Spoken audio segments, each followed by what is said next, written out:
Good morning. Welcome to the Community Voice. I'm Steve Gradick, your host. Delighted to have you with us this morning. We have a very special edition of the Community Voice this morning. We're honored to have in a return appearance author, lecturer, William J. Federer. Bill, are you there? Yes. Great to be with you. We're excited because Bill's actually coming to town. He's going to hop a plane around lunchtime and be speaking at the Bremen First Baptist Church this evening at 7:30 p.m. His topic will be Understanding Culture, and then his latest book, Socialism, The Real History from Plato to the Present, with a subtitle, which is, let me grab the book. How the Deep State Capitalizes on Crises to Consolidate Control. I think I like the subtitle best of all. William J. Federer is a nationally known speaker and best-selling author, authored over 20 books. First book, America's God and Country Encyclopedia of Quotations, has sold over 500,000 copies. His most recent work, as I stated, Socialism, The Real History from Plato to the Present. In Bill's campaign for Congress in 2000, his daily radio feature called American Minute. It's broadcast over many radio stations across the country, and he's been interviewed on thousands of radio and TV programs and also for print publications. So with that, Bill, again, good morning, and thank you for being with us. Kind of a little bit of a preview of this evening at First Baptist Church of Bremen at 7:30. The title of your book, The Real History from Plato of Socialism, The Real History from Plato to Present, I thought was very interesting. I've never heard anyone go back as far as Plato to give us an understanding or description of socialism. So how does that help us understand the issue of socialism that we face today in America's culture? Right. So Plato is the first one that talked about everybody owning everything in common. But when you dig a little deeper, there's always somebody that decides who gets what. And they like their job, and they end up usurping power and becoming a dictator. So it's the saying, whoever controls the purse strings has the power. And Plato says that democracy is doomed to fail because it's based on the people having virtue. And if you give people a choice over time, they'll trade their virtue to save their lives. And so he said the chief characteristic of a democracy is tolerance. He said it's wonderful, like an embroidery patchwork, everyone gets along. And then they tolerate people that are a little bit off, till finally they tolerate people that are a lot off, till finally they're tolerating lawlessness. And it turns into chaos and random violence in the streets, and the people begin to panic and fear, and when they get into fear, they will trade freedom for security. And some governor comes along and he says, I can restore order, I just need some emergency powers. And at first they're all smiles, they promise everything to everybody, but as they consolidate power, they finally stand up in the chariot of state holding the reins of power, and they're revealed as the tyrant. And Plato says that this tyrant's going to institute structure, right, since democracy is unstructured. And he's the head of gold, and his administrators are the arms and chest of silver. Together they make up the ruling class, and then everyone else is the abdomen of iron and bronze, and they are the ruled class. So socialism is a structured society of a ruling class and a ruled class, and the ruled class own no property. Everything's owned in common, but the ruling class decides who gets what. And the ruled class, the government decides who gets to have children, and the government takes the children away from the parents, and they're brought into the city, and they're indoctrinated with what Plato called noble lies. And anyway, that's the first instance in history. It's kind of interesting that, ironic would be an understatement, that we talk about utopia on one end, but yet we end up with a totalitarian nightmare, if you will. Right, so socialism is counterfeit New Testament church. New Testament church is they voluntarily sold their property, and they voluntarily laid the money at the feet of the apostles for the church to redistribute. They were not forced to sell their property and forced to lay their money at the feet of the Roman governor Pilate for the Roman government to redistribute. And so the big difference between New Testament church and socialism is voluntary versus involuntary. And your free will. So the Bible gives individuals private property.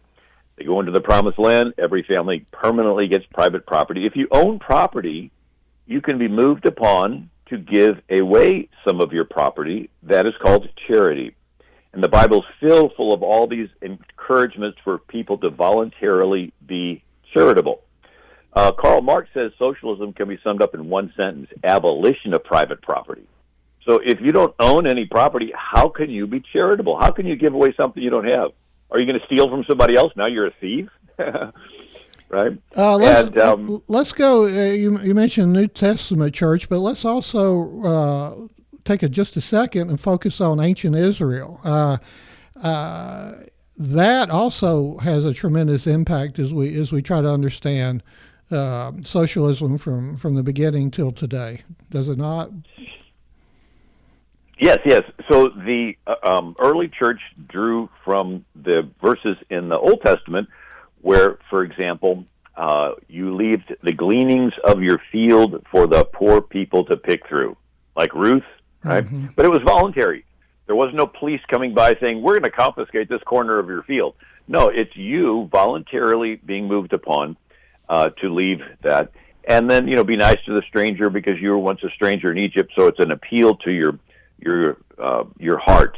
And so this is one of the things I've found is that socialism, the early pilgrims, for example, they had a company finance them. They were called adventurers or investors who wrote bylaws.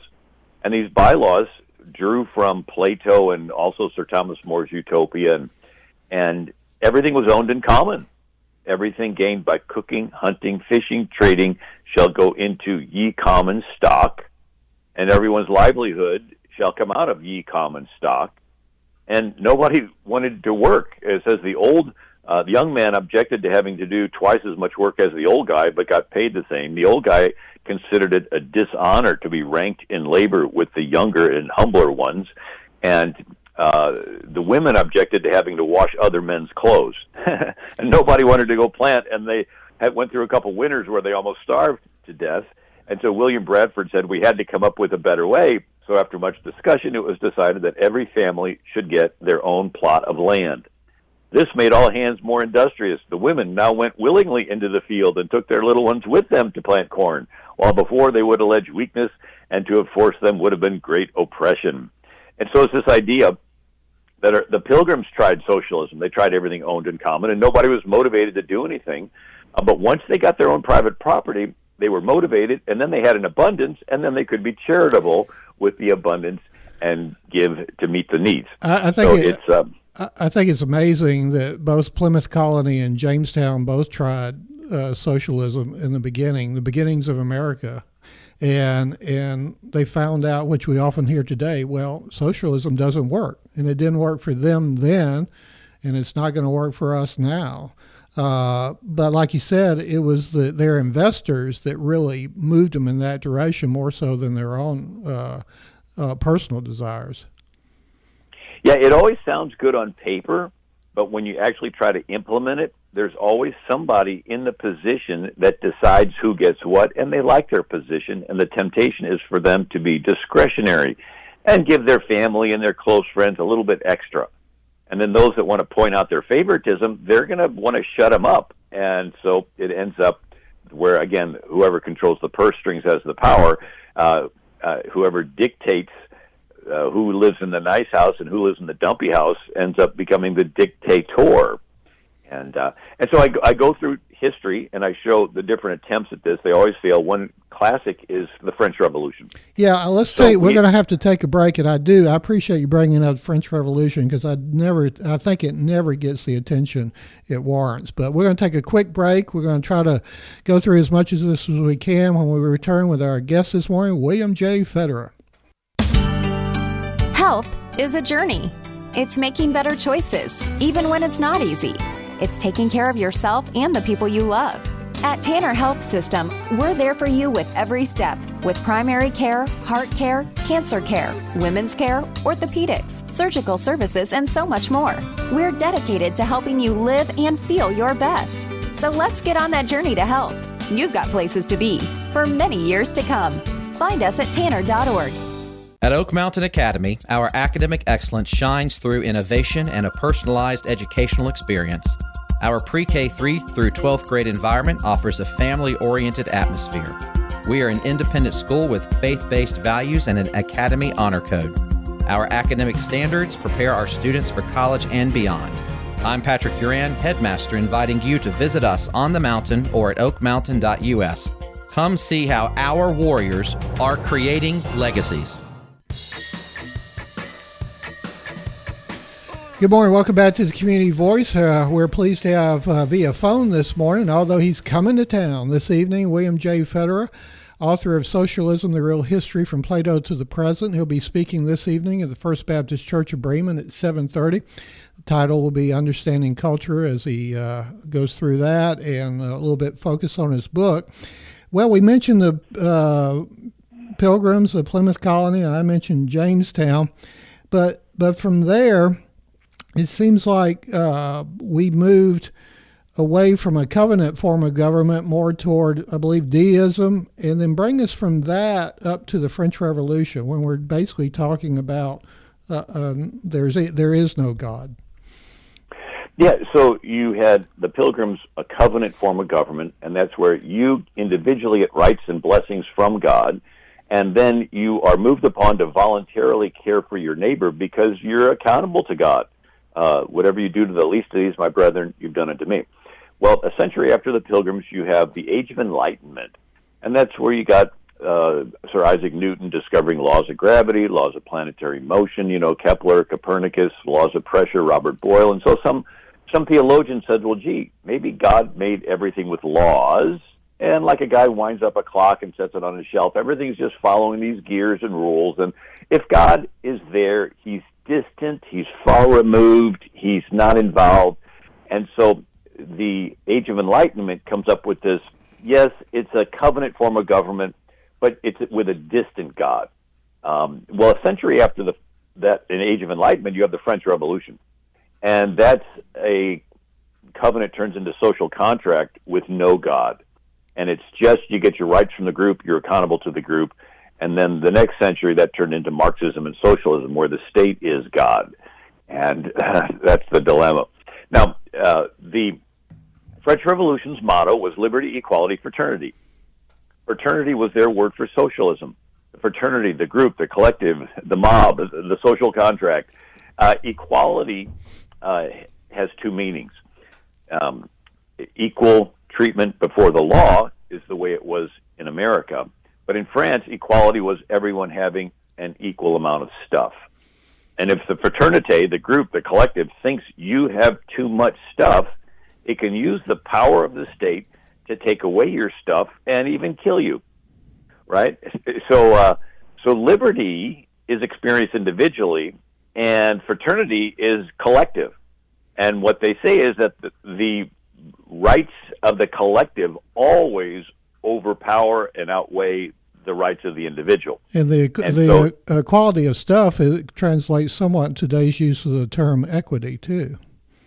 That's the exact term, that it's no longer equal treatment before the law. It's the government redistributing so everyone has an equal amount of stuff. But the question is, who's actually doing the redistributing? It's a bunch of politicians, and they like their job, and their temptation is that they're going to redistribute a little extra to their supporters, and they're going to be discretionary, and those that they don't like, they're going to not just take away more, but they're going to use the power of the state to audit them and prosecute them and to investigate them and hold them in jail indefinitely. And then we take another step is after Napoleon conquers Europe. Okay, but before you kind of go there, tell us the Reign of Terror. I mean, this time period, the French Revolution was an awful, deadly, bloody, awful period of history. Right, so it begins around 1789, and they thought if we can just chop off the head of the king and Queen Marie Antoinette, all of our problems will be solved. Well, they chop them off. The setting was France helped us during our revolution, and what they got for doing it was nothing but debt. And then they had a couple years where the crops failed, and they blamed the king. And so they chopped off the king and queen's heads, and then things didn't get any better. So they decided to chop off the heads of all the royalty and redistribute their stuff, but it still didn't get any better. So then they chopped off the heads of all the wealthy, and it still didn't get any better. Then they chopped off the heads of the businessmen and farmers. You have food and supplies, we don't, you're selfish. Then they chopped off the heads of the hoarders. You've got extra stuff stored up, and we don't have enough, you're selfish. And then they chopped off the heads of the clergy, who were speaking out against all the head chopping off stuff. And then they chopped off the heads of the former revolutionaries, the ones that used to chop off heads but got tired of it. Somehow they're to blame. 30,000 people had their heads chopped off in Paris, France. They even invented a machine to do it nice and clean called a guillotine. And then they sent their army to the Vendée, a rural area in France that was more religious, and they didn't want to go along with the secular government. And they killed 300,000 in the Vendée, considered the first modern genocide. And so that was the French Revolution. And in this chaos, they finally had Napoleon seize power, right? So like Plato's model, democracy without the people having morals and virtue ends in lawlessness, out of which a dictator usurps power. And so Napoleon usurped power and ended up having his Napoleonic Wars that killed 6 million across Europe. And I think this is an example, and there's so many, that we basically, the socialists and the communists, when they take over, the totalitarians, basically there's a desire to eliminate the middle class, the educated. And that's a critical component of this. Yeah, Lenin said socialism is a transition phase to communism. So basically, he said capitalism is on one side, communism is on the other, and socialism is the transition phase from capitalism to communism. And there's two ways that it happens. One is through fear. When people are afraid, they will trade freedom for security. And the other is free stuff, and the people get dependent. It's sort of like, so if democracies and republics are taking the power of the king and distributing that power to the people, socialism and communism is taking power from the people and reconcentrating it back into the hands of a deep state, which always ends up having a political boss. And whether you call them Chairman Mao or Comrade Stalin or El Presidente, or no matter what the name is, the fact of the matter is one person calls the shots. Sort of like the Lord of the Rings, where the ring always wants to get back to its master. So if the democracies and republics, you're taking power of the king and separating it into the hands of the people, and if the king wants the power back, there are two ways he can get it. One is through fear. When people are afraid, they trade freedom for security. And the other is free stuff, and they gradually get indebted. And it's like a drug dealer can take over a neighborhood two ways. He can come in with guns and shoot, and everybody gets fearful and panics and submits to the mob. Or the drug dealer can give away free drugs and get everyone hooked. And then he says, oh, you want more free drugs? You're going to have to sell yourself into prostitution. You're going to have to rob from your neighbor, maybe even kill him, right? And so this is the way that people, if through time, when there's, like Machiavelli talked about, when you create or capitalize on a crisis and people get into fear and panic, they will trade freedom for security. And then the other is you get them dependent, and you backdoor into socialism. It's called the Great Reset, the Cloward Pittman strategy. It's sort of like the way they catch pigs in the wild. Yeah, we're going to have to take another break. I want to come back and talk about that and deconstruction, too. I think that's important so that we can be aware when we see that going on. Our guest this morning is William J. Federer. We're on Facebook Live, and we'll be back with more after these words. Health is a journey. It's making better choices, even when it's not easy. It's taking care of yourself and the people you love. At Tanner Health System, we're there for you with every step, with primary care, heart care, cancer care, women's care, orthopedics, surgical services, and so much more.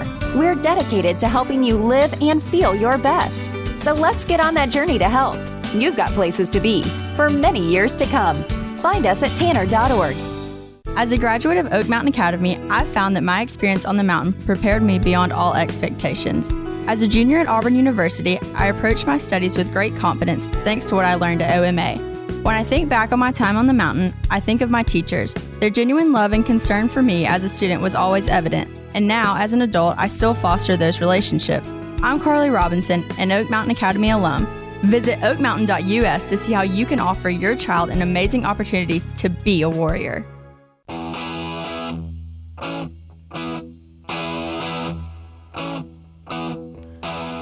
Good morning. Welcome back to the Community Voice. I'm Steve Greig, your host. We're pleased to have via phone this morning, but he's coming to town this evening, William J. Federer, Socialism, the Real History from Plato to the Present.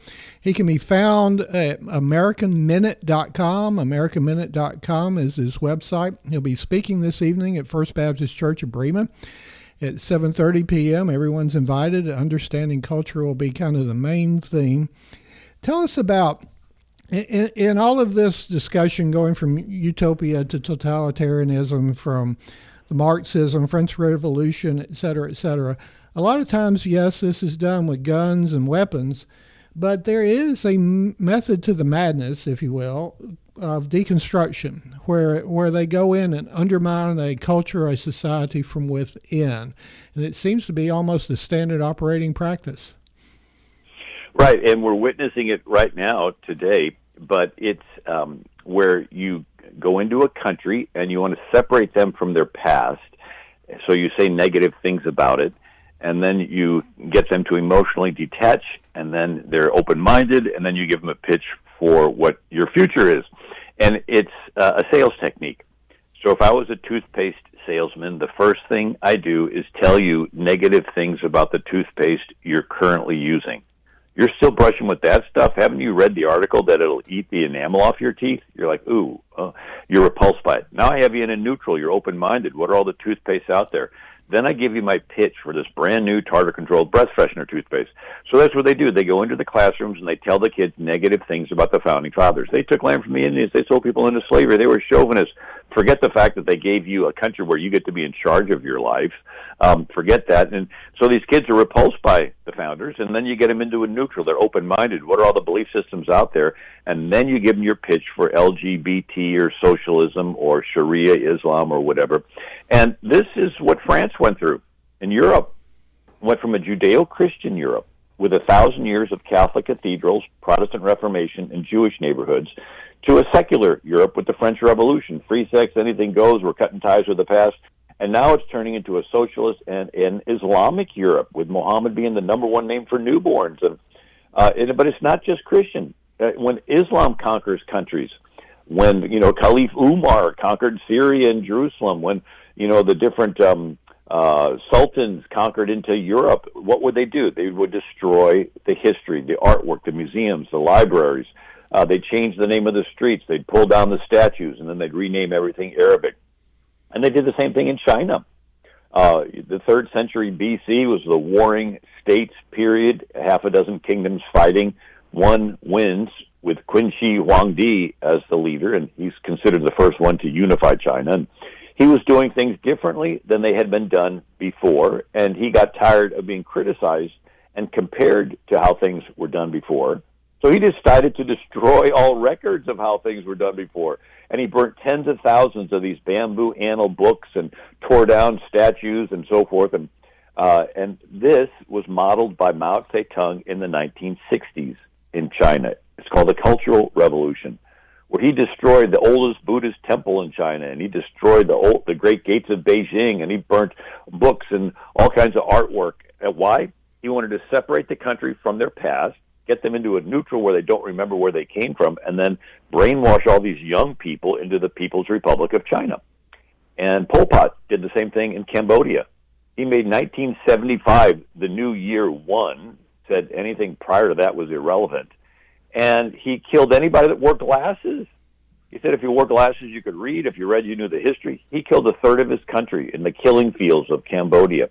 But it was this idea that to intentionally erase the past, get the young people into this neutral where they have no clue where they came from, and then you brainwash them into the future you have planned for them. It's sort of a gene replacement therapy for a culture.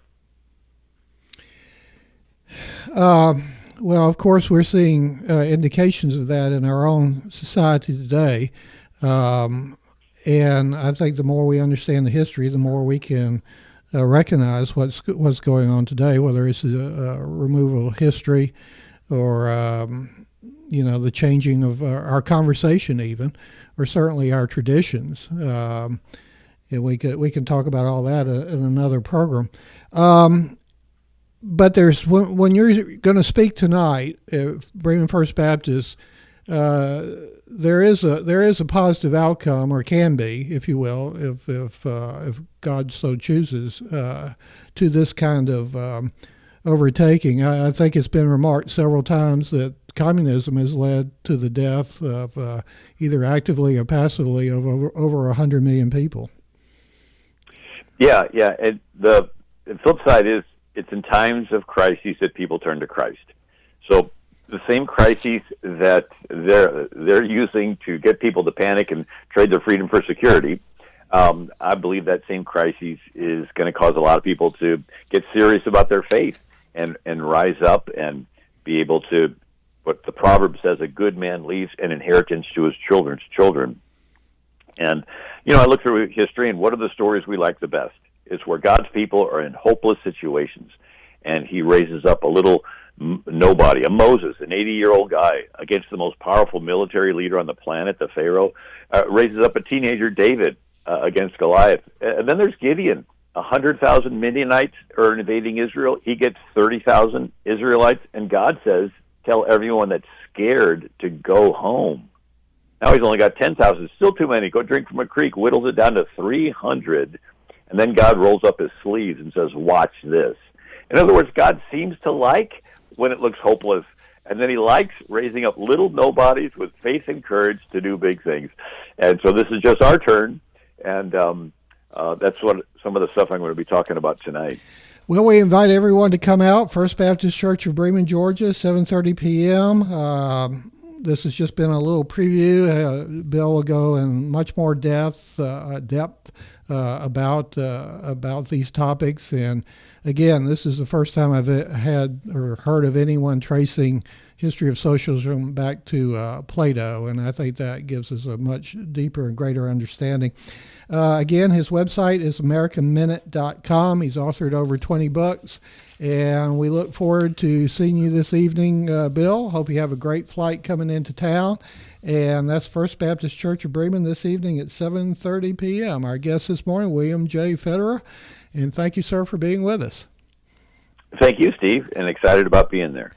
All right, go out and make it a great day. Thank you for listening. You've been in tune to the Community Voice here on WLBB Carrollton. National